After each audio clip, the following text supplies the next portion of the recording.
shu gullarni oddiy qog'ozdan yasadim desam ishonasizmi? Videoni oxirigacha ko'ring, bunga o'zingiz guvoh bo'lasiz. Gafro qog'ozdan eni 5 sm bo'lgan lentani kesib olamiz. Lentamizni videoda ko'ringandek 4 bo'lakga bo'lib olamiz. Shaklimizni uchini oysimon qilib kesamiz. Endi gubka yordamida shaklimizga pushtirang berib olamiz. Vau, chiroyliligini nejniy pushtirang chiqdi.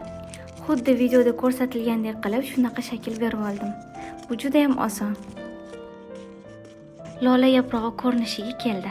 Endi bambuk cho'piga oddiy qog'ozdan yasalgan dumaloqchani yopishtiramiz. Boya yasab olgan lola yaproqlarimizni ketma-ket qilib 4 tasini yopishtirib chiqamiz.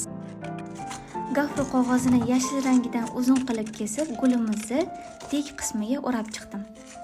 Kanalimga obuna bo'linglar, hali oldinda juda ham qiziq va foydali narsalar yasaymiz. Oddiy qog'ozdan yasalgan lolalarim qanaqa chiqdi? Kommentariyada baho berib ketinglar.